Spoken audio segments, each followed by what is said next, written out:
ഇന്ന് നിങ്ങളെ ഞാൻ പരിചയപ്പെടുന്നത് നമ്മുടെ കേരള പഴനി എന്നറിയപ്പെടുന്ന ചോച്ചേരിക്കുന്ന് സുബ്രഹ്മണ്യ സ്വാമി ക്ഷേത്രമാണ്.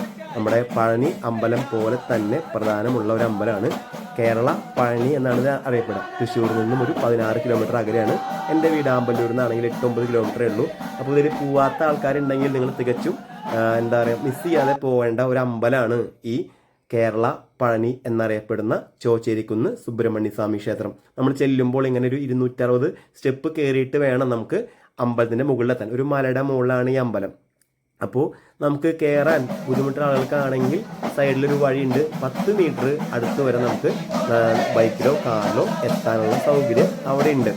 ഞാനിന്ന് പോയപ്പോൾ അവിടെ കുറച്ച് വഴികളിലായിട്ട് ഇങ്ങനെ എന്താ പറയുക ഉടുക്കുപാട്ട് പോലെ 3-4 ആളുകൾ 3-4 ടീമുകൾ ഇങ്ങനെ പല പ്രോഗ്രാംസ് നടക്കുന്നുണ്ട്. അപ്പോൾ ഇവിടെ നമ്മൾ മെയിനായിട്ട് പോകണം എന്തിനാണെന്ന് വെച്ചാൽ മുടി മുണ്ടനം ചെയ്യുക എന്നുള്ളൊരു കൺസെപ്റ്റിലാണ് പോവുക. പഴനിയിൽ പോയിട്ട് മുടി മുറിക്കണ പോലെ തന്നെ ഇവിടെ നമുക്ക് മുടി മുറിക്കാൻ 453 രൂപ 450 രൂപ അടുത്താണ് വരണേ. അതിൽ മുടി മുണ്ടനം ചെയ്യാൻ കൂടാതെ തന്നെ 3-4 വഴിപാടും അതിലുൾപ്പെടും. വെയിലെടുക്കൽ, അതുപോലെ തന്നെ ഈ കുട്ടികൾക്ക് വെയിലെടുക്കുക, ഒരു തട്ട് കിട്ടും നമുക്ക്.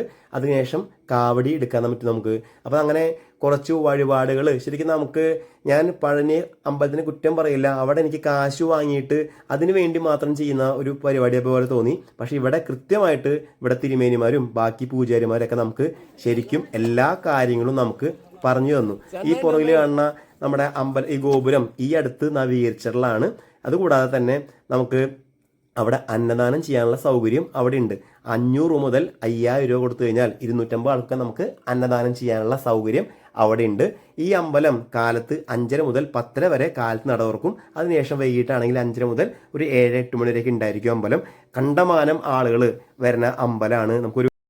ഇനി ഇവിടെ പുത്തൂര് സുവോളജിക്കൽ പാർക്കൊക്കെ വരുന്നുണ്ട്. അപ്പോൾ നിങ്ങൾ ഒരു ദിവസം യാത്രയ്ക്ക് തിരഞ്ഞെടുക്കുകയാണെങ്കിൽ ഈ അമ്പലം പോവാം. അതേമാതിരി തന്നെ മതിക്കുന്ന്, നമ്മുടെ തൃക്കൂരുള്ള മതിക്കുന്ന് അമ്പലം പോവാം. അപ്പോൾ വരാത്ത ആളുകൾ എന്തായാലും ഇവിടെ വരിക.